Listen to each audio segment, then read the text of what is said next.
परम वंदनीय माता जी के सांस्कृतिक पुनर्जागरण के संदेश को दिग दिगंत पहुंचा रही हैं। गुरु कार्यों को पूरा करने में रातों दिन लगी रहती हैं।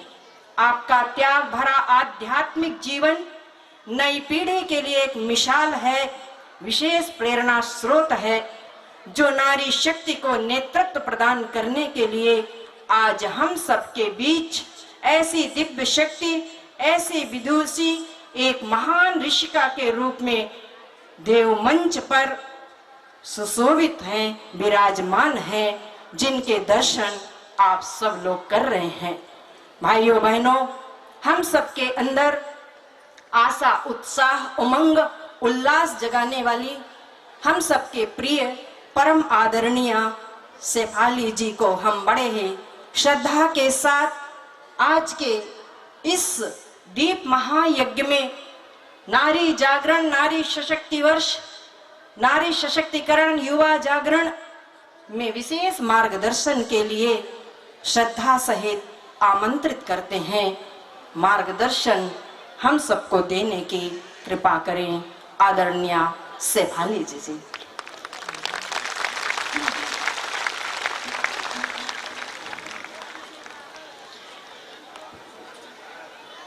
बहुत बहुत धन्यवाद श्यामा दीदी। परम पूज्य गुरुदेव एवं परम वंदनीय माता जी के सूक्ष्म संरक्षण में यहाँ मंच पर विराजमान आदरणीय श्री रघुवर दास जी, उड़ीसा के कार्यवाहक राज्यपाल जी और झारखंड के भूतपूर्व मुख्यमंत्री, आप सबको मैं नमन, वंदन और प्रणाम करती हूँ। और यहाँ उपस्थित शक्ति स्वरूपा माताएं, बहनें, आज एक बार आप सबसे अनुरोध करती हूँ कि कमर सीधी करके मेरे साथ साथ गायत्री महामंत्र का सत्स्वर उच्चारण करें। ओम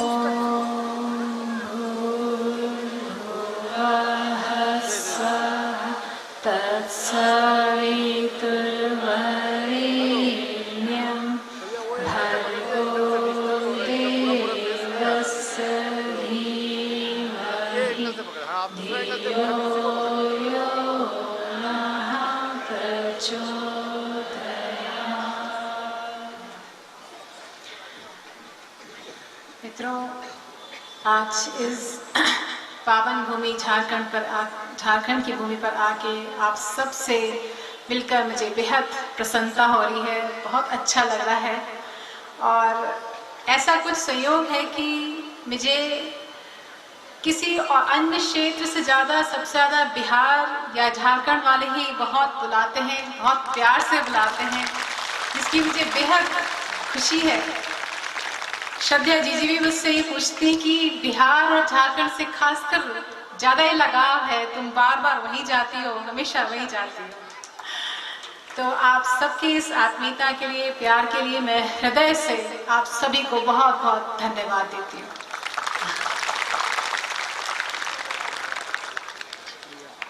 तो मित्रों, आपने संभवतः वृत्तासुर की कहानी सुनी होगी।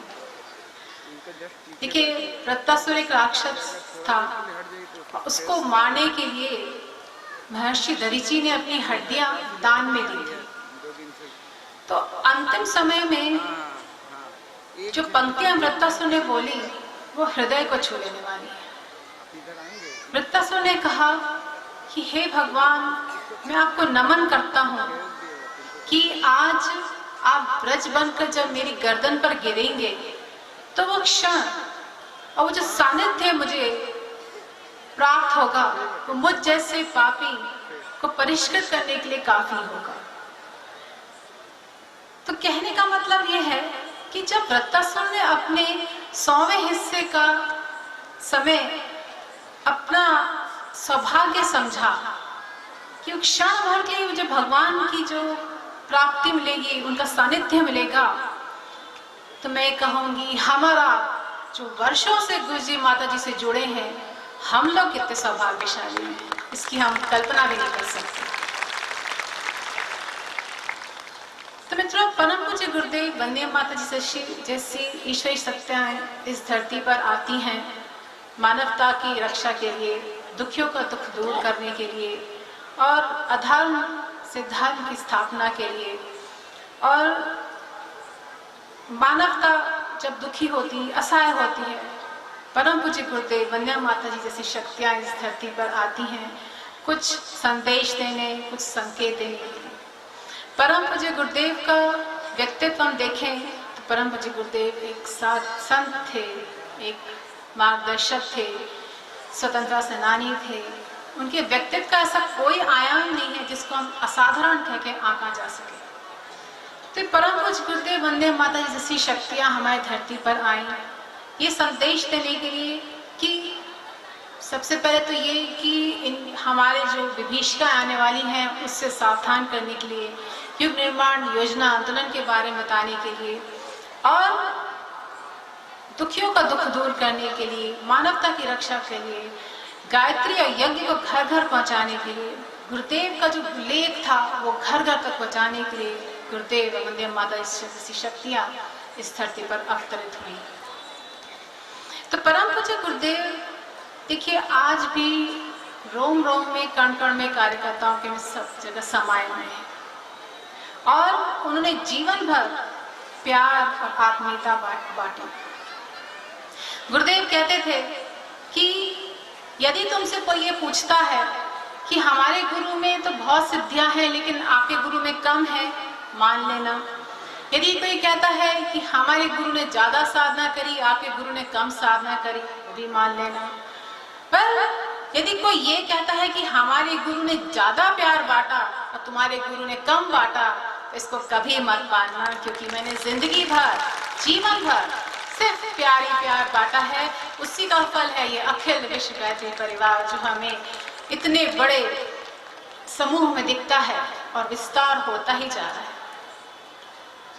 तो मित्रों, आज कुछ लोग पूछते हैं कि ऐसा परम पूज्य गुरुदेव ने कहा था कि युग निर्माण योजना होगी कि नहीं होगी, मतलब हो रही है, लोग ये दुनिया कभी बदलेगी कि नहीं बदलेगी, सतयुग आएगा कि नहीं आएगा। तो मैं एक बात जरूर लोगों को कहना चाहती हूँ, जब 16 करोड़ लोग गायत्री परिवार के बदल सकते हैं तो क्या ये युग निर्माण योजना नहीं हो रही? क्या उनके अंदर परिवर्तन नहीं आया? क्या उन्होंने अपनी सोच नहीं बदली? क्या उन्होंने अपनी बुराइयों का त्याग नहीं किया? इतने बड़े गायत्री परिवार आज अखिल विश्व गायत्री परिवार देख रहे हैं, ये परम पूज्य गुरुदेव वंदे माता जी की त्याग तपस्या का ही फल है और ये मत्स्य अवतार का रूप ले रहा है। छोटी सी मछली से लेकर अब देखिए विराट मत्स्य अवतार के रूप में बदलता चला जा रहा है।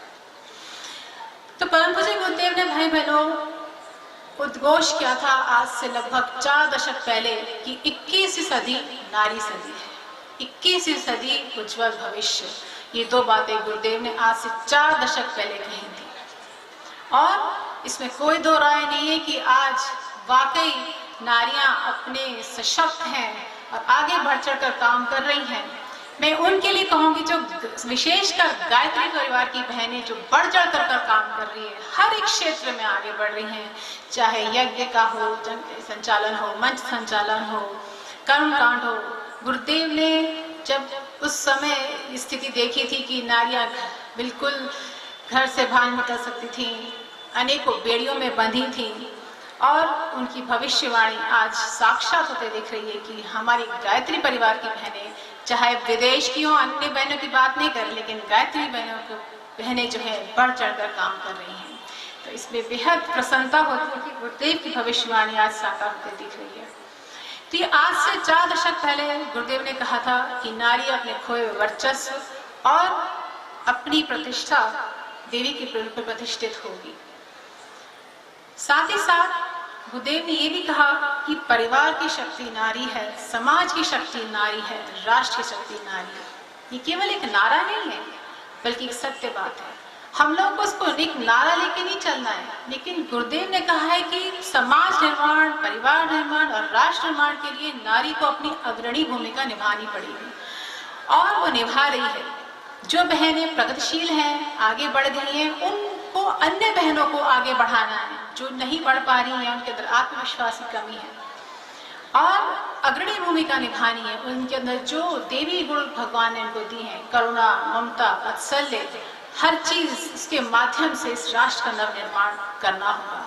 युवाओं को आगे बढ़ाना होगा, अच्छे संस्कार देने होंगे जिससे कि वो इस राष्ट्र के आने वाली पीढ़ी के लिए वो सबसे आगे बढ़े और इस राष्ट्र को आगे बढ़ाए। तो बहुत बड़ा उत्तरदायित्व गुरुदेव ने बहनों के कंधों पे सौंपा है, जिसको हमको समझना चाहिए और आगे इस सशक्त होकर अपने राष्ट्र के नवनिर्माण के लिए आगे बढ़ना चाहिए। तो मित्रों, एक कहानी मैं आपके माध्यम से आपको बताना चाहूंगी। जब सर अब्राहम लिंकन अमेरिका के राष्ट्रपति थे, तो उस समय एक प्रथा बहुत प्रचलित थी जिसको जो दास प्रथा कहते थे, और एक कानून पास होने जा रहा था। प्रथा क्या थी? प्रथा ये थी कि काले लोगों को जानवरों की तरह जानवरों के साथ खेत में जोत दिया जाए। कितने अमानवीय अत्याचार उनके साथ होते थे। तो जब और ऐसे काले लोगों पर अत्याचार होते देख बहुत करुणा लोगों के मन में, इतना विरोध, इतना गुस्सा आता था कि क्या करें। और तो और काले लोगों को भूखे शेर के सामने फेंक दिया जाता था। माँ की गोद से बच्चों को छीनकर उनको गाय भैंस के जैसे बच्चे होते हैं उनको बेच दिया जाता था। तो इतना अमानवीय अत्याचार उन काले लोगों के साथ होता रहा। इन अत्याचारों के विरुद्ध एक लड़की के मन में इतना कोलाहल मचा कि उसकी आत्मा चीत कर उठी। उसने एक पुस्तक लिख डाली, अंकल टॉम्स कैबिन। वो पुस्तक जब अमेरिका में लोगों के हाथ में पहुंची तो उसने क्रांति मचा दी। उससे ये फायदा हुआ कि काले लोगों के प्रति अमानवीय अत्याचार कम होने लग गए और उनको जो अधिकार थे वो मिलने लग गए।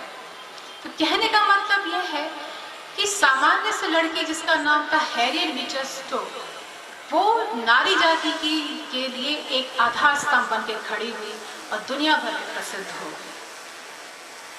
तो बहनों, इस संसार में जब भी कोई ऐसे महत्वपूर्ण कार्य होते हैं, इसके पीछे प्रत्यक्ष अप्रत्यक्ष रूप से एक ही सत्ता काम करती है, वो है मातृसत्ता। कहते हैं स्वर्ग में एक ऐसा कल्प वृक्ष है जिसके नीचे बैठकर काम, मोक्ष, जो भी कुछ आप कामना करते हैं वो सब आपको मिलता है।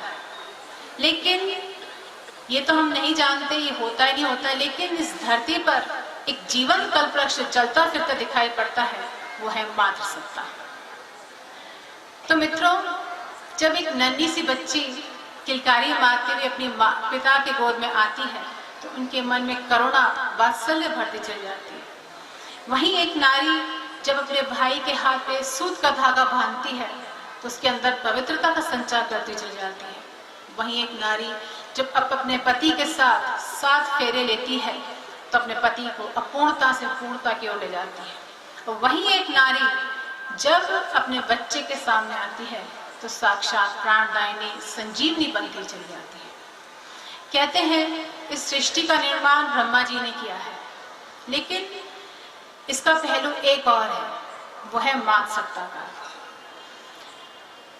नारी देखिए एक ब्रह्मा के रूप में भी, निर्माता के रूप में भी हो सकती है, पालन महेश के रूप में हो सकती है, पालनकर्ता के रूप में भी हो सकती है, बल्कि त्रिदेव जो रूप है उनके इसके जा सकता है। नारी वो कृति है जो संसार में कुछ भी कर सकती है। भगवान मनु ने एक बार अपनी प्रजा से कहा था कि यत्र नारीस्ति पूज्यन्ते रम्यन्ते तत्र देवता, मतलब जहाँ नारी की पूजा होती है वहाँ देवता निवास करते हैं, अपना अनुदान वरदान बरसाते हैं। ये संपूर्ण विश्व भी नारी की ही कृति है, जिसको हम वेद, उपनिषद और प्रकृति के नाम से संबोधित करते हैं। कहते हैं कि जिस घर में नारी का आदर नहीं किया जाता या सम्मान नहीं किया जाता, उस घर में कभी भी लक्ष्मी का निवास नहीं होता। दरिद्रता छाई रहती है, परेशानियां बनी रहती हैं, जबकि नारी तो अपनी अहम भूमिका कब से निभाती चली आ रही।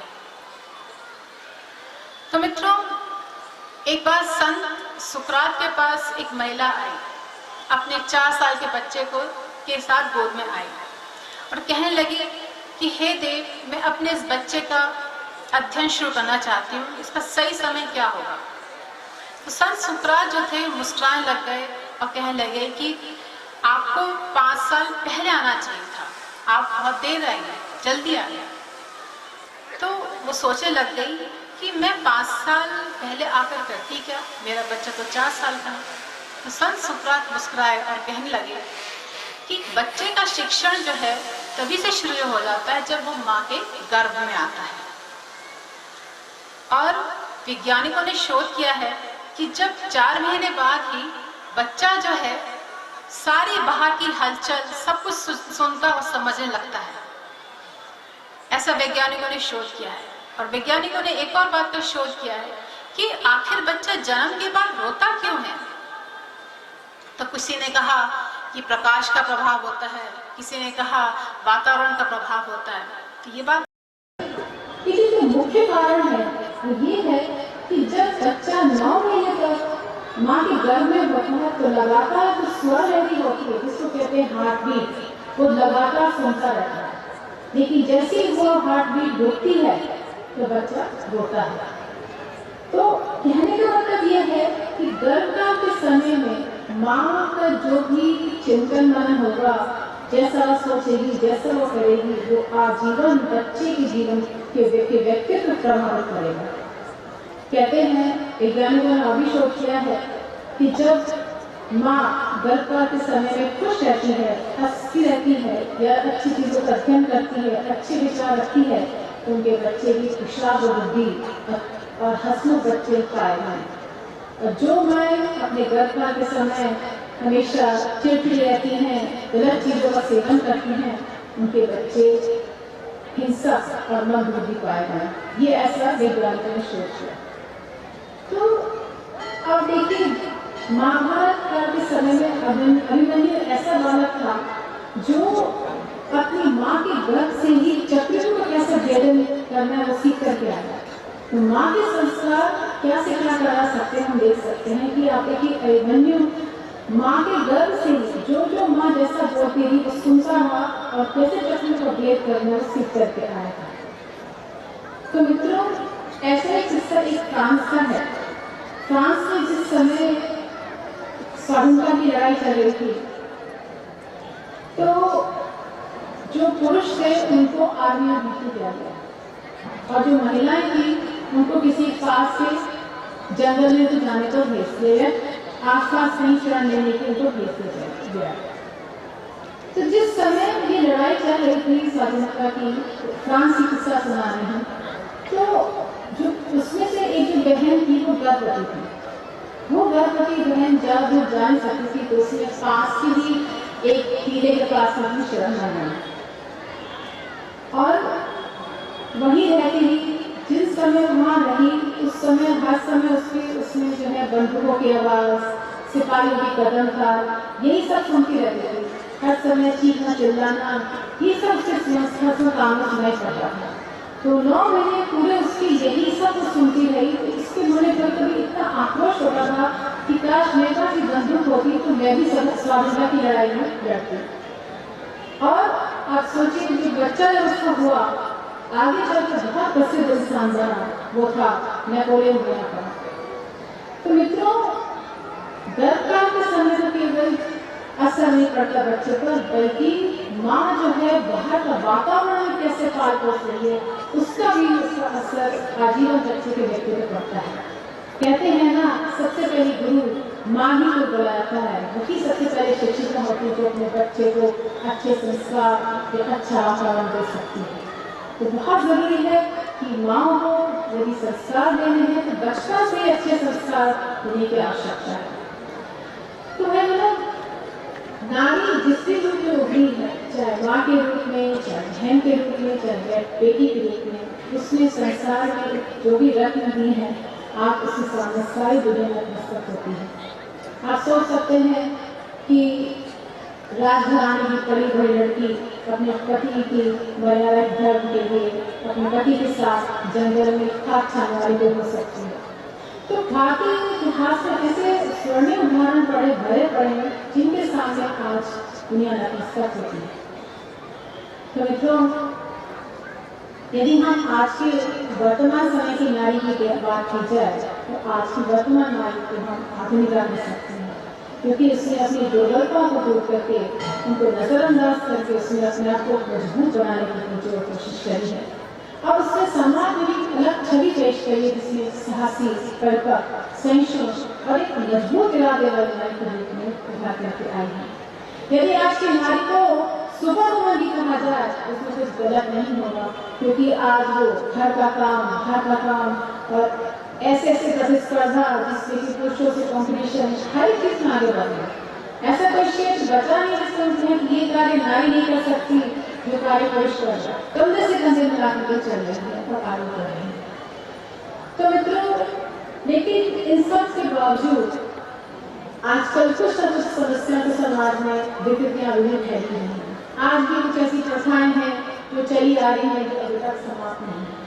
तो नारी का सबसे पहला जो कदम है वही है, उसको दो मोर्चे पर आगे आना पड़ेगा। सबसे पहला है संघर्ष और दूसरा है सृजन। जो नारियां ये छवि मांगे बैठी हैं कि हमें केवल घर में बैठना है, हमें बाहर नहीं निकलना है, अपना आत्मविश्वास खो गया है या उन बेड़ियों में जकड़ी है, उनको सबको तोड़ करके बाहर आना है और मुद्दे के कारण रहना है। क्योंकि नारी ना तो उपभोग की वस्तु है, न श्रृंगार की वस्तु है, बल्कि नारी एक निर्मात्री है। नारी एक निर्मात्री है, उसको इस समाज के नव निर्माण के लिए इन बेड़ियों को तोड़ करके आगे आना ही पड़ेगा। और साथ ही साथ मैंने सृजन की बात की, सृजन का कार्य करना पड़ेगा। जैसे जो नारी प्रगतिशील हैं, आगे बढ़ रही हैं, उनको उन बहनों को आगे बढ़ाने की आवश्यकता है जो अभी भी उन अंधविश्वास, अंध परंपराओं से जकड़े हुए हैं। ये दो मोर्चे नारी को आगे आना ही पड़ेगा और सशक्त समाज को सशक्त बनाना पड़ेगा। परम बुद्धदेव ने 4 सूत्र दिए थे। सबसे पहला बुद्धदेव ने कहा था नारी शिक्षित हो, दूसरा नारी स्वावलंबी हो, तीसरा नारी सुरक्षित हो और नारी स्वस्थ हो। स्वावलंबी होना बहुत जरूरी है। आज जैसे कोई बुराई नहीं है कि नारी स्वावलंबी है, खासकर शहरों में देखिए ऊंची जॉब कर रही है, ऊंचे पद पर आसीन है, लेकिन अभी भी कुछ ऐसे क्षेत्र में जहाँ नारी अभी भी पिछड़ी है। कुछ इलाकों में, कुछ जिलों में कस्बे हैं जहाँ नारी को फिर से जन्मने की आवश्यकता है। स्वावलंबी बने, अपने पैरों पर खड़ी हो, सशक्त हो, अपनी योग्यता बढ़ाए और पैसे कमाए, किसी भी साधन से करे, लेकिन अपने हाथ में 2 पैसे भी होते हैं तो उससे एक आत्मविश्वास बढ़ता है। नारी जाएगी वो भी अपने परिवार को, अपने बच्चों को अच्छे संस्कार दे सकती है। संस्कार देने का संस्कारवान हो। यदि नारी कुसंस्कारी होगी ना तो घर परिवार को संभाल सकती है, ना ही अपने बच्चों को अच्छी शिक्षा दे सकती है। संस्कारवान जरूरी है, क्योंकि यदि हम आने वाली पीढ़ी को संस्कारवान होना चाहते हैं कि आने वाली पीढ़ी को हम श्रेष्ठ मानव के रूप में देखना चाहते हैं, तो भविष्य का उज्जवल भविष्य देखना चाहते हैं, तो नारी को, अपने बच्चों को संस्कारवान और इतना मजबूत बनाना है कि वो आगे समाज में छाए हुए समस्याओं का समाधान कर सके। आज हम देखते हैं आज के लोग ये बोलते हैं हमारे बच्चे हैं संस्कारवान नहीं है, तो गलती किसकी है? कहीं ना कहीं ये गलती माँ बाप की ही है। बच्चे वही सीखते हैं जो माँ बाप करते हैं, वही अनुसरण करते हैं जो माँ बाप करते हैं। हम घर में पूजा पाठ नहीं करेंगे, साधना नहीं करेंगे, उपासना नहीं करेंगे, माला नहीं जपेंगे, या हम बाहर की भौतिक वाली दुनिया में हम सोचते हैं ये सबसे अच्छा काम होना है, बच्चों को वही सीख दी जाए, तो गलत है। संस्कारवान संस्कार जो है घर से ही आते हैं। हम सोचते हैं बाल संस्कार शाला छोड़ दिया जाए, लेकिन बाल संस्कार शाला सब कुछ नहीं कर सकते। सबसे मुख्य संस्कार माँ बाप ही दे सकते हैं। किसी से मान सम्मान देना, किसी से दो शब्द प्यार से बात करना, किसी की सहयोग करना, किसी की मदद करना, ये माँ बाप ही सिखा सकते हैं, कोई बाहर से आके व्यक्ति नहीं सिखाया। आज हम देखते हैं नई पीढ़ी को सम्मान नहीं दे रही है, जैसी बेगानी गलौज होती है, किसी में धैर्य नहीं है, शालीनता नहीं है, आक्रोश भरा पड़ा है, हमेशा परेशान घूम रही है। क्यों? कहीं ना कहीं हम लोगों की कुछ कमियां हैं जो हमें बदलनी चाहिए। यदि हम संस्कारवान पीढ़ी चाहते हैं तो हमें बचपन से ही बच्चों को अच्छा संस्कार देने की आवश्यकता है, तभी बच्चे संस्कारवान हो सकते हैं। आगे चलकर उसके बच्चे बड़े हो जाए, संस्कार देना शुरू करें, कोई नहीं सुनने वाला। लेकिन यदि जो बीज आपने बचपन में बो दिया वो बच्चे के दिमाग में हमेशा रहता है और आगे चलकर बच्चा याद रखता है कि मेरे बाबा ने मुझे ये सिखाया था, तो जो मैं कर रहा हूँ गलत कर रहा हूँ। आज की युवा पीढ़ी देखिए कितनी उसमें जारी है, नशा कर रही है। आजकल के बच्चे किशोर किशोरियाँ कक्षा 10वीं 11वीं में आते नहीं हैं कि उन्होंने नशा की उनको लत पड़ जाती है। बीड़ी पी रहे हैं, सिगरेट पी रहे हैं, शराब पी रहे हैं। एक सर्वे के अनुसार 41% जो है बच्चे शराब पीते हैं। अन्य जो है वो अनेकों व्यसन जैसे गलत चीजें हैं उसका उपयोग कर रहे हैं। तो इस नशे के लिए भी लत कहीं बात से नहीं जाती है, लेकिन यदि हम सिखाएंगे, बताएंगे कि ये चीज गलत है, तो हम ही बता सकते हैं बच्चों को। आज देखिए सबसे बड़ी चिंताजनक बात है कि युवा जो लोग हैं उनकी असमय मृत्यु हो जाती है। 30 साल के हुए नहीं, 40 साल के हुए नहीं, उनको हार्ट अटैक आया। क्यों? हम नशे से कहीं ना कहीं से गलत व्यसनों से जुड़ गए। बच्चे जो है गलत चीजों का उपयोग करते हैं और देखा देखी भौतिकवाद दुनिया में एक लेता है तो दूसरा सोचता है कि अरे वो ले रहा है तो हमें भी शुरू करना चाहिए। शायद यही आजकल का मॉडर्न ट्रेंड है। नहीं, यदि हम संस्कार देंगे, बच्चों से सिखाएंगे कि गलत है, तो कहीं ना कहीं बच्चे के दिमाग में आएगा, वो गलत चीज करने से अपने आप को रोकेगा। बहुत जरूरी है कि घर के संस्कार, घर का वातावरण कैसा है। घर में लड़ाई झगड़ा हो रहा है, चीटकार हो रही है, वो भी ऐसी चीजें चल जाएगी। यदि हम सौम्यता से बात करेंगे, प्यार से बात करेंगे, तो वो चीज बच्चे सीखते हैं। तो मैं यही कह सकती, यही कह रही कि हर चीज हम टोकना जरूरी है, बोलना जरूरी है, बाकी उनकी मर्जी, लेकिन इस संस्कार के बीच यदि आप बचपन में बोलिए, आगे चलकर बच्चा हमेशा याद रखता है। आगे बढ़िए ने कहा था कि नारी स्वस्थ है। आजकल एक नारी जो है देखिए घर में घर के सारे काम देखती है, अपने पति के, बच्चे का, घर संसार का, सबका सारे काम देखती है, लेकिन अपने स्वास्थ्य पर ध्यान नहीं देती है। ऐसी अंदरूनी बीमारियां हो जाती हैं जो आगे चलकर उसको बड़ा रूप ले लेती है। नारी को स्वस्थ रहना है और घर परिवार उसी का घूम रहा है, उसको स्वस्थ रहने के लिए बहुत आवश्यक है अपना स्वास्थ्य भी ध्यान दिया जाए। समय पे अपने आप चेकअप कराना, सब देखना बहुत जरूरी है। चौथी चीज जो मैंने बताया वो है सुरक्षा। आजकल के इस माहौल में, भौतिकवाद की दुनिया में, समर्थना की दुनिया में नारी कहीं ना कहीं असुरक्षित है। चाहे वो छोटी सी बच्ची है, चाहे वो बड़ी महिला है, चाहे बुजुर्ग है, कहीं ना कहीं असुरक्षा हमारे देश में है। इस सुरक्षा से सुरक्षित रहने के लिए बहुत जरूरी है कि हम अपने आप को सशक्त बना सकें, उन समस्याओं को झेल सके जो आने वाली दिख रही हैं, और अपने आप को सशक्त बनाने के लिए बहुत चीजें, आपको स्ट्रॉन्ग बनाने के लिए बहुत चीजें हैं जो सीखनी चाहिए। कई महिला को देखती है हमारे यहाँ, शांति कुंज देवी जो है उन्होंने ब्लैक बेल्ट और ग्रीन बेल्ट तक सीखी हुई है। मैं ये नहीं कहूँगी आप तक ब्लैक बेल्ट सीखी, पर हाँ अपनी सुरक्षा के लिए, अपने डिफेंस के लिए आप छोटे बच्चों को भी सिखाइए और खुद भी सीखिए अपने आप को सुरक्षित करना। तो दूसरा कुछ ऐसा सीखिए जिससे कि अपने आप यदि कोई समस्या फंसती है तो आप अपना बचाव खुद कर सकते। बहुत कुछ है, लाठी चलाना है, कराटे है, बहुत चीजें जिससे सुरक्षा कर सकते हैं। तो ये गुरुदेव ने थोड़ा कुछ बताया, यदि हम इन पे अमल करके आगे कर सकते हैं। आज युवाओं में जरूर कहना चाहूंगी कि कुछ संकल्प हम लें कि ना तो हम ऐसे व्यसनों से जुड़े अपने आप को संभाल के रखें, ना तो हम शराब को हाथ लगाएंगे, ना हम गुटखा खाएंगे, ना हम सिगरेट पिएंगे। मैं सबसे कहना चाहूँगी जितने भी युवा हैं, मैं जरूर अपने हाथ खड़े करें और संकल्प लें कि हम ये सब चीज कभी नहीं करेंगे, और गायत्री परिवार के तो बिल्कुल भी नहीं छोड़ेंगे। मैं चाहती हूँ सब लोग संकल्प लें। और जो समस्या देखने को मिलती है वो है दहेज। आज देखिए सुसंस्कृत लड़की की शादी अच्छे घरों में नहीं हो पाती, क्यों? हर जगह दहेज में मांग रहा है। ये प्रथा कब से चली आ रही है, लेकिन आज तक इसका समापन नहीं है। दहेज प्रथा को रोकने के लिए हम लोगों को प्रयास करना पड़ेगा, और ये गायत्री परिवार की बहनें जरूर कर सकती हैं, सब पूर्ण विश्वास है। तो बहनों में जरूर बात कहूँगी, गुरुदेव जी देखिए आदर्श विवाह की परंपरा बनाई थी, सिखाया। आदर्श विवाह शांतिपूर्ण में 5 लोग लड़की की तरफ से, 5 लोग लड़कों की तरफ से आकर एक शांतिपूर्वक तरीके से व्यवहार कर सकते हैं। आज की चमक में हम लोग इतना पैसा फूकते हैं, यही पैसा अगर हम समाज के लिए या उन बेरोजगारों के लिए लगा दिया जाए तो कितना अच्छा होगा। तो दहेज जो है, आप देखिए, लड़की कोई धन कमाने का साधन नहीं है। आप लड़के वालों से कब तक पैसा कमाएंगे? 1 साल, 2 साल, 3 साल, आगे कब तक? लड़की को धन तो नहीं दे सकते और हर बार अपने माँ बाप से नहीं दे सकते।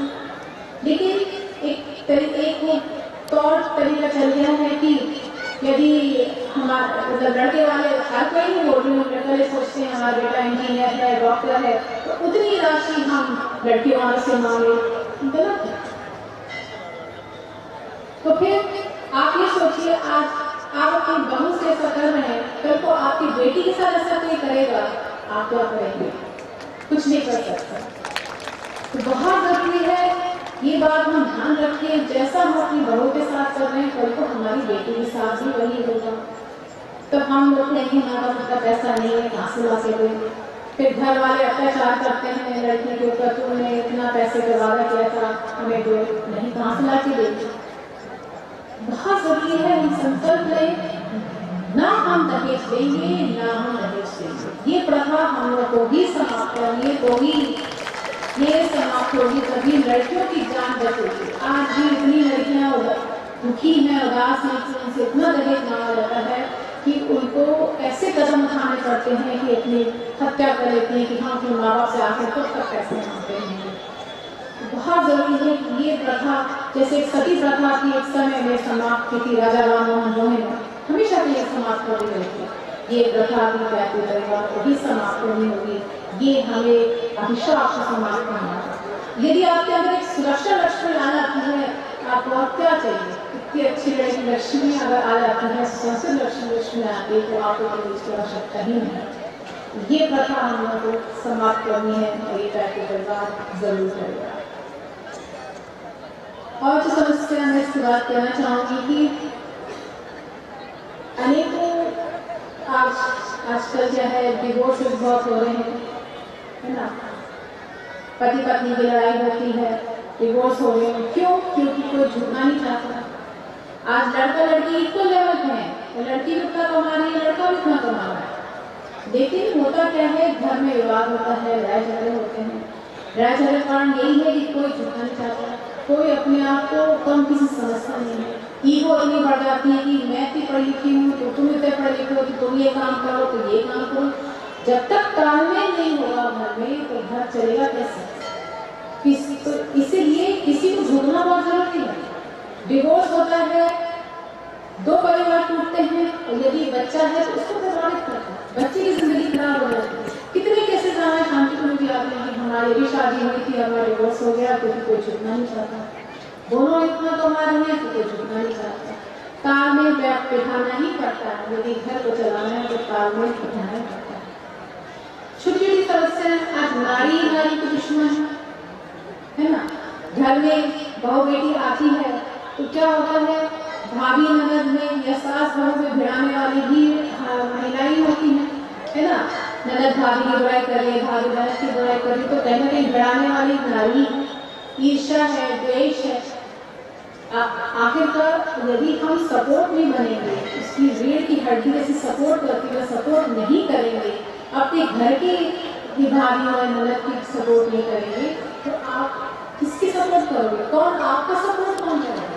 तो बहुत जरूरी है हम एक दूसरे द्वेष घृणा को छोड़कर अपने घर में जो महिलाएं हैं उनको सम्मान करें।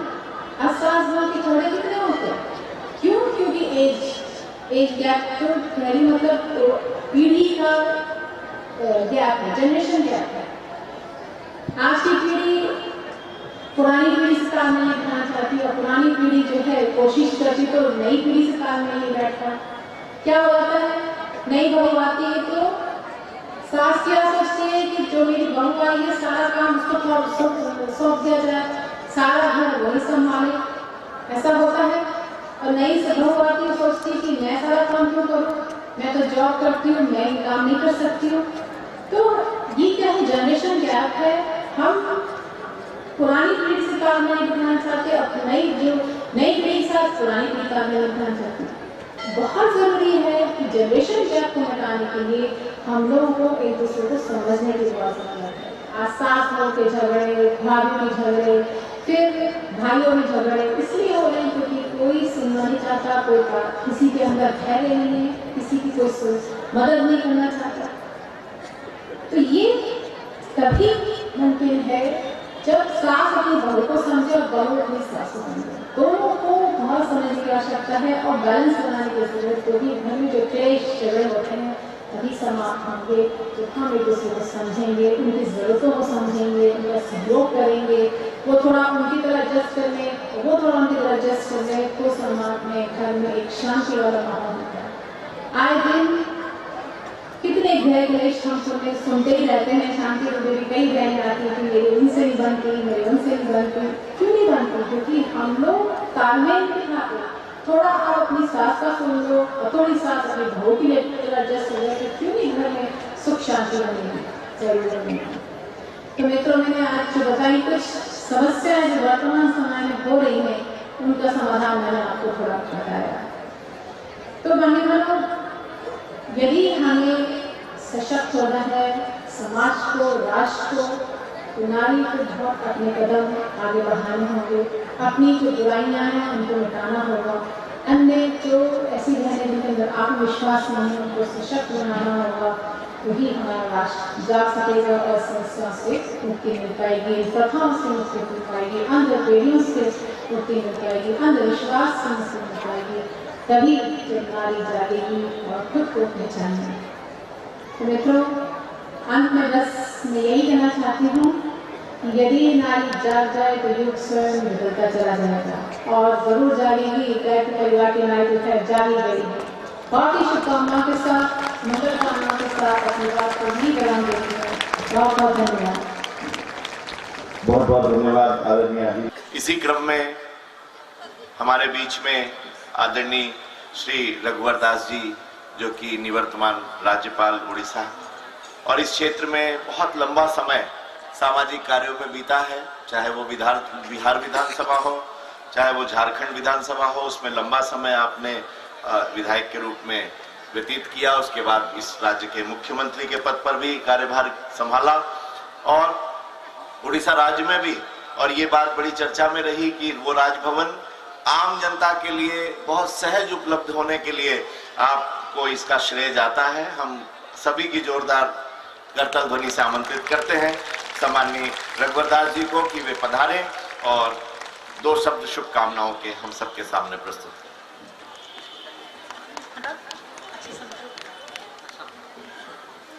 अखिल भारतीय विश्व गायत्री परिवार द्वारा आयोजित नारी सशक्तिकरण एवं युवा जागरण शिविर में मंच पे उपस्थित श्री शेफाली जी और पूरे झारखंड से गायत्री परिवार की सभी बहनों भाइयों, मैं सर्वप्रथम शेफाली जी सहित झारखंड के विभिन्न क्षेत्रों से आए सभी बहनों और भाइयों का झारखंड के जमशेदपुर की इस लौ नगरी के सूर्य धाम में आप सबका हार्दिक स्वागत करता हूं, हार्दिक अभिनंदन करता हूं। इस कार्यक्रम में हमारे मंदिर के संरक्षक श्री चंद्रगुप्त सिंह भी उपस्थित है और सूर्य मंदिर कमेटी के अध्यक्ष भूपेंद्र सिंह भी उपस्थित है, जिन्होंने गायत्री परिवार को एक जगह उपलब्ध कराकर इस सूर्य धाम को एक अध्यात्म के और 4 चांद लगाने का काम किए। देखिए, भारत एक धर्मपरायण देश है, भारत एक आध्यात्मिक देश है। हमारी पहचान जो दुनिया में है वो हमारे अध्यात्म के कारण है और इसीलिए दुनिया के विभिन्न देश के लोग जो विदेशी भारत आते हैं वो सड़क और रोड और लाइट देखने नहीं आते हैं। वो भारत में कौन सा ऐसी शक्ति है जो 142 करोड़ जनसंख्या वाली दुनिया की चीन के बाद जो जोड़ के रखा हुआ है। ये जानने के लिए चाहे मथुरा का वृंदावन हो या देश के अन्य क्षेत्र हो, और जानते जानते विदेशी भारतीय भी हो जा रहे हैं। आप सबने समाचार पत्र मीडिया में देखते हो। महिलाएं जो विदेशी आती है वो इंडियन यूथ के साथ यहाँ के रीति रिवाज परंपरा को देखते हुए उनके साथ शादी करने का भी काम हो रहा है। गया भी एक आध्यात्मिक का केंद्र है। गया में भी काफी हमारे विदेशी बौद्ध टूरिस्ट आते हैं। तो भारत एक महान देश है।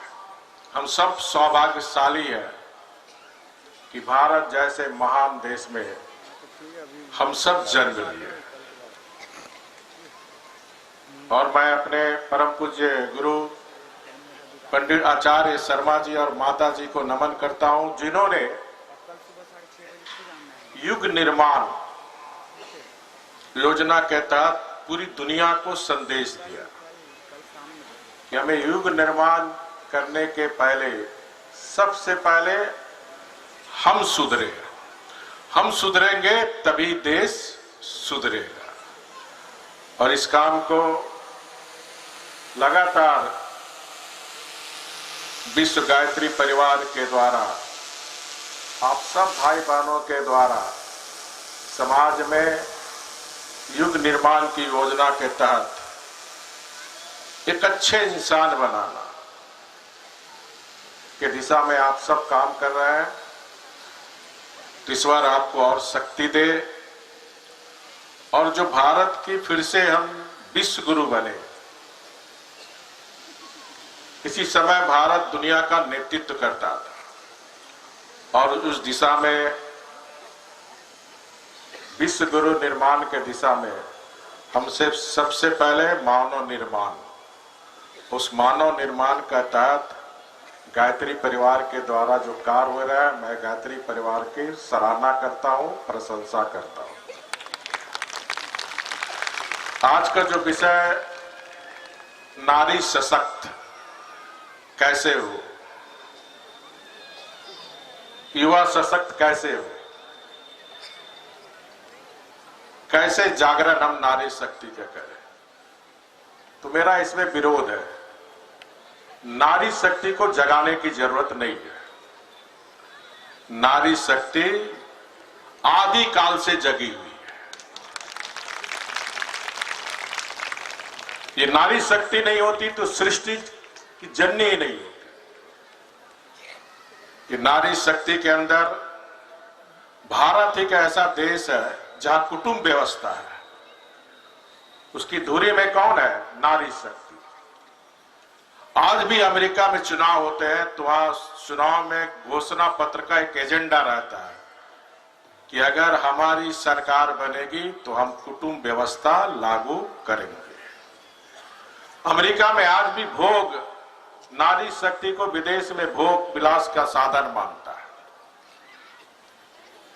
लेकिन भारत एक ऐसा देश है जहां कुटुंब व्यवस्था, और उस कुटुंब व्यवस्था की दूरी में हमारी नारी शक्ति है। क्योंकि इस नारी शक्ति के अंदर मां दुर्गा की शक्ति है, मां काली की शक्ति है, मां लक्ष्मी की शक्ति है। यही शक्ति एक एक भारत के महिलाओं में है, और यही शक्ति के कारण हमारी कुटुंब व्यवस्था प्राचीन काल से भारत में चली आ रही है। क्योंकि हमारी नारी शक्ति को मां दुर्गा ने इतनी शक्ति, सहन शक्ति दी है। दुख तकलीफ सबको झेलती है, और परिवार को एकजुट रखने का काम अगर कोई शक्ति करती है तो हमारी नारी शक्ति है। बच्चों को पढ़ाना लिखाना, बच्चों का टिफिन में, बच्चे क्या टिफिन में खाएंगे, खाना बनाना, और अगर ग्रामीण क्षेत्र में देखें तो हमारी महिलाएं खेती का भी काम करती है। शहर में देखें, कुम्हार परिवार में देखें तो पुरुष जरूर मिट्टी का चाक चलाता है, लेकिन मिट्टी सानते हुए आपको महिला मिलेगी। गांव में देखें, बकरी गाय कौन चला रहा? महिला। सब्जी आप देखें, चौक चौराहा में कौन बेच रही है? हमारी महिला। और आज भारत का मान सम्मान खेल कूद की दुनिया में कौन आगे बढ़ा रहा? ओलंपिक में हमारी बच्चियां। आज जल थल जल सेना में जितने भी लड़ाकू विमान हैं, आदरणीय मोदी जी के आने के बाद, प्रधानमंत्री बनने के बाद, आज लड़ाकू विमान में हमारी बेटियां दुश्मनों से जंग लेने के लिए तैयार। ये शक्ति है नारी शक्ति के। तो नारी शक्ति को जागरण करने की जरूरत नहीं है। नारी शक्ति को आर्थिक रूप से, सामाजिक रूप से, राजनीतिक क्षेत्र में उसका अधिकार उसको मिले, इसके लिए जगाने की जरूरत है। और जैसे शेफाली जी ने कही कि नारी शक्ति सशक्त हो, स्वावलंबी हो,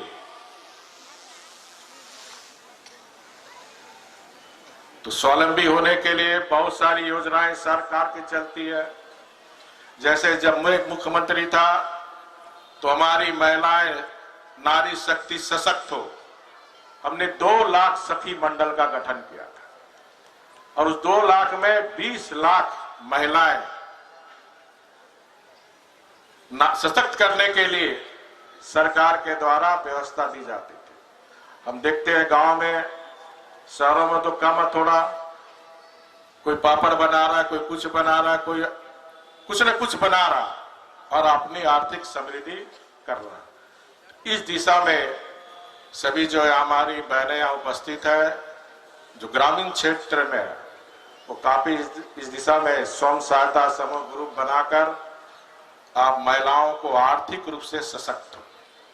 जो सामाजिक रूप से, जो सामाजिक बुराइयां की चर्चा अभी शेफाली जी कर रहे थे, समाज में हमारी विकृति आई है और हम अक्सर समाचार टीवी में देखते हैं, अत्याचार, व्यभिचार, भ्रष्टाचार, इस तरह की घटना बच्चियों के साथ हो रही है, नाबालिग बच्चियों के साथ हो रही है। ये विकृतियां समाज में आई है और ये विकृतियां का मैं कारण मानता हूं हमारी आधुनिक जीवन शैली। इसीलिए मैंने कहा भारत एक महान देश है, हम सब सौभाग्यशाली है कि भारत जैसे देश में, बाकी के देश में ये जो हमारी संस्कृति, परंपरा, जो कुटुंब व्यवस्था है, दुनिया के किसी देश में नहीं है। और इसीलिए हमारी संस्कृति, जो भारतीय संस्कृति, इसके केंद्र में भी देखें तो नारी शक्ति, और हमारी इस भारतीय संस्कृति की जड़ें इतनी मजबूत है कि 600 वर्ष गुलाम देश के बाद मुगल ने भी हमारी संस्कृति को समाप्त करने का षड्यंत्र किया, 200 वर्ष अंग्रेज ने भी इस देश का संस्कृति को नष्ट करने का किया, मंदिरों को तोड़ा गया, लेकिन हमारी संस्कृति को कोई नष्ट नहीं कर सका। और इस संस्कृति को भी जिंदा रखने में अगर किसी का हाथ है तो वह है नारी शक्ति का। जितने भी मंदिर में आप देखते हैं पूजा कौन करती है, घर से लेकर मंदिर तक नारी शक्ति। तो ये ताकत ये भारत में ही है, और इसलिए इस राष्ट्र के निर्माण में हमारी नारी शक्ति की भूमिका तो प्राचीन काल से ही है।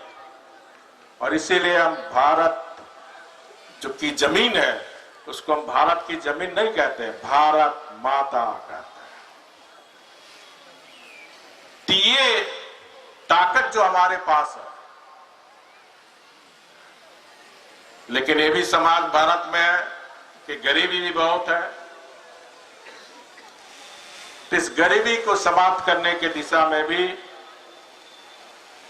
ये जो ग्रामीण क्षेत्र में, चाहे शहर के स्लम क्षेत्र में, ये जो महिलाएं हमारी गायत्री परिवार की बहनें हैं, कि उस क्षेत्र में स्वयं सहायता समूह ग्रुप बनाकर कैसे हमारे गरीब टोले में भी, स्लम क्षेत्र में भी आर्थिक रूप से गरीब क्षेत्र के रहने में वो आर्थिक रूप से सशक्तिकरण हो, इस दिशा में भी काम करने की जरूरत है।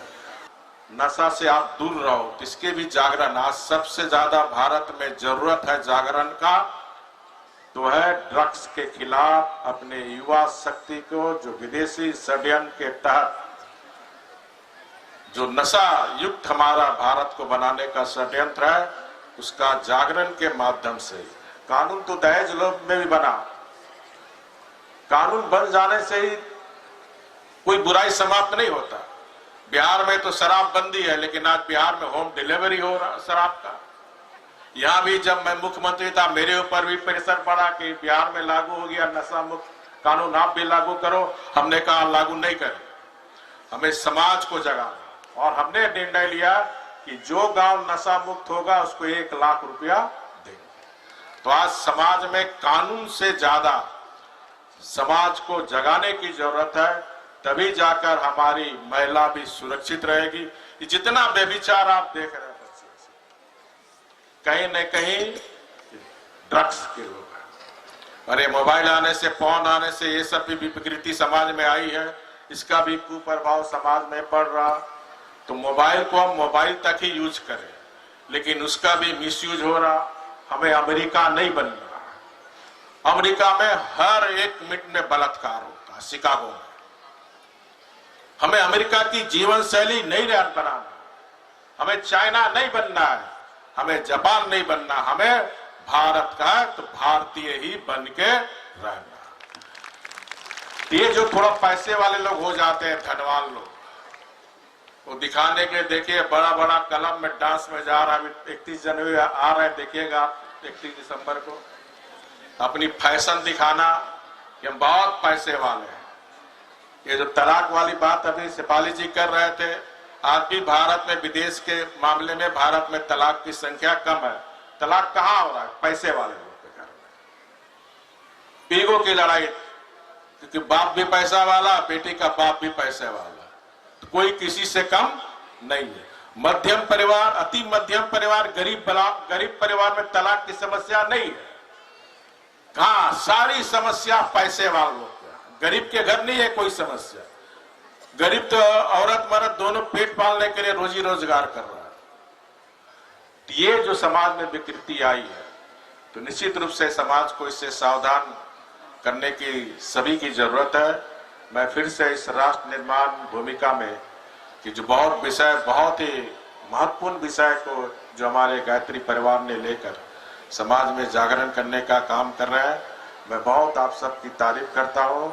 और इतना ही कहकर आज सूर्य धाम को भी आप सब झारखंड से आए हमारे बहन भाई ने इस सूर्य धाम को और 4 चांद लगाने के लिए आप सबको बहुत बहुत बधाई। बहुत बहुत धन्यवाद आदरणीय श्री रघुवर दास जी। और हम लोग धन्यवाद भी देते हैं आपको और इस पूरे स्थान की समिति को कि एक कार्यक्रम के स्थान जिसको कि आपने ही विकसित कराया है। जोरदार तालियों से एक बार हम लोग धन्यवाद दें कि इस कार्यक्रम को करने के लिए स्थान हम लोगों को यहाँ की समिति ने आदरणीय भाई साहब के मार्गदर्शन में प्राप्त हुआ। हमारे बीच में कुछ विशेष अतिथि और हैं, मैं उनका नाम यहाँ से ले रहा हूँ। जोरदार तालियों से अभिनंदन करते हैं। राष्ट्रीय स्वयंसेवक संघ के महानगर कार्यवाहक श्री रविंद्र जी हमारे बीच में उपस्थित हैं। महानगर सह कार्यवाहक श्री मृत्युंजय जी हमारे बीच में उपस्थित हैं और महानगर संपर्क प्रमुख भी हमारे बीच में उपस्थित हैं। हम जोरदार तालियों से आपका स्वागत करते हैं। हमारे कार्यकर्ता वहीं स्थान पर आपका स्वागत करेंगे। अब इसके बाद मैं हमारी शांति कुंज की बहनों से प्रार्थना करूंगा कि दीप यज्ञ के क्रम को आगे बढ़ाएं। बोलिए यज्ञ भगवान की जय। अब वह महत्वपूर्ण क्षण आ चुका है जब इन चारों तरफ सजे हुए दीपकों को प्रज्वलित करना है। अग्नि स्थापन का क्रम संपन्न होगा। उससे पूर्व ध्यान से विशेष सूचना को सुन ले। जो भाई बहन नियुक्त जिस स्थान पर दीपक को जलाने के लिए हैं, वही आगे बढ़ेंगे और दीपक को जलाएंगे। शेष सभी भाई बहन अपने स्थान पर बैठे रहेंगे। दीपक जलने के बाद कोई भी तुरंत नहीं जाएंगे। यज्ञ की पूर्णाहुति होगी, आरती होगी, और 20-25 मिनट के अंदर पूरा कार्यक्रम संपन्न हो जाएगा। आरती के पश्चात शांति पाठ के बाद ही आप लोग अपने घर के लिए प्रस्थान करेंगे। दीपक जलाने वाले भाई बहन विशेष रूप से ध्यान दें। हमारे स्वयं सेवक भाई बहन थोड़ा जागरूक हो जाएं। जब भी दीपक जलाएंगे पहले दूर के दीपक जलाएंगे, फिर नजदीक के सामने के दीपक जलाएंगे। दीपक जलाते समय बहनें विशेषकर अपनी साड़ी के पल्लू को ध्यान रखें, किसी भी तरह से इधर उधर ना हो और आग से आप अपने आप को सुरक्षित रखते हुए दीपकों को जलाएंगे। चलने में भी जहां दीपक जलाने के लिए गैप कम है, दूरी कम है, वहां एक ही बहन प्रवेश करेगी, दूसरी प्रवेश नहीं करेगी। दीपक की उन प्रेरणाओं को हृदयंगम सभी भाई बहन दोनों हाथ जोड़ करके करें कि हे अग्निदेव, हमें ऊपर उठना सिखाएं, हमें प्रकाश से भर दें, हमें शक्ति संपन्न बनाएं, हमें आपके अनुरूप बनने और दूसरों को अपने अनुरूप बनाने की क्षमता प्रदान करें। इस भाव के साथ यहाँ से मंत्र बोला जा रहा है। मंत्र के साथ दीपक प्रज्वलित करें। ओम अग्नेय सुपथाराय अस्मात् विश्वानि देव सयुनानि विद्वान् युयोध्यस्मज्जुहुरारमेनो भूयिष्ठां ते नमः उक्तिं विधेम। दीपक प्रज्वलित करते रहें। यहाँ स्तवन के भाव को पहले श्रवण करें, सुने जाने, उसके बाद स्तवन का गान करेंगे। हमारी भावना विचारणा में ऐसी शक्ति हो कि सविता देवता के दिव्य प्रकाश, ऊर्जा, चेतना विकसित हो सके। आइए पुनातु माम तत्सवितुर्वरेण्यम के भाव से गायत्री स्तवन साथ साथ करें। ओम यन्मण्डलं दीप्तिकरं विशालं प्रभवति प्रमदादिरूपं दारिद्र्यदुःखाक्षयकारणं च पुनातु मां तत्सवितुर्वरेण्यं शुभज्योतिके पुण्य अनादि अनुपम ब्रह्माण्ड व्यापी आलोककर्ता दारिद्र्य दुख भय से मुक्त कर दो, पावन बना दो हे देव सविता। यन्मण्डलं देवगणैः सुपूजितं विप्रैः स्तुतं मानवमुक्तिकोविदं तं देवदेवं प्रणमामि भर्गं पुनातु मां तत्सवितुर्वरेण्यं। ऋषिदेवताओं से नित्य पूजित हे भगवन् मुक्तिकर्ता, स्वीकार कर लो वंदन हमारा, पावन बना दो हे देव सविता। यन्मण्डलं ज्ञानगणात्मगम्यं त्रैलोक्यपूज्यं त्रिगुणात्मरूपं समस्ततेजोमयदेवरूपं पुनातु मां तत्सवितुर्वरेण्यं।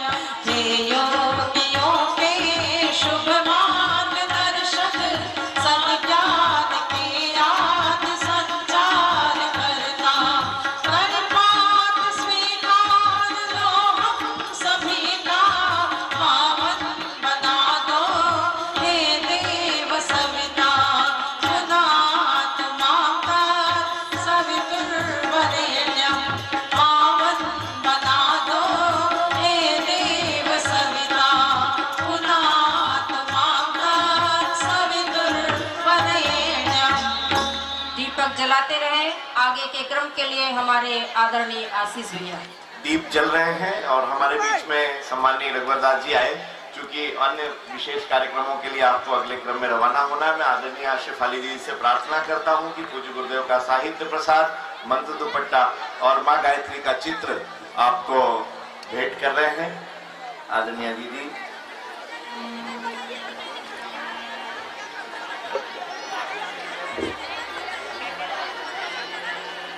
जोरदार तालियों से पुनः हम सभी धन्यवाद देते हैं कि आदरणीय भाई साहब हमारे कार्यक्रमों में ऐसे ही आते रहें। बहुत बहुत धन्यवाद। अब मैं बहनों से प्रार्थना करूंगा कि वो गीत के क्रम को आगे बढ़ा सकें। आइए, यहाँ दीपक प्रज्वलित हो रहा है। जिस गायत्री माँ की महिमा से, जिस गायत्री माँ की कृपा से, जिस गुरु सत्ता की कृपा से यह सौभाग्य का क्षण आया है, जिसकी चर्चा हम शब्दों में नहीं कर सकते हैं, जिसका वर्णन हम शब्दों तक सीमित नहीं कर सकते हैं, उनकी महिमा का गान करते रहें और ये दीपक प्रज्वलित करते रहें। जब दीपक पूरी तरह से प्रज्वलित हो जाएगा तब यज्ञ भगवान को भाव भरी आहुतियां देंगे। महिमा व तोहरो बत अपार वा, आपकी भाषा में माँ गायत्री की महिमा का गान करें। महिमा तोहरो अपार हो, जय गायत्री मैया। महिमा तोहरो अपार हो, जय गायत्री मैया। गायत्री मैया जय जय गायत्री मैया। गायत्री मैया जय जय गायत्री मैया। महिमा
जो जहां है अपने स्थान पर बैठ जाएं, खड़े अभी ना रहे। 10 मिनट के लिए शांत चित्त होकर अपना स्थान ग्रहण करें।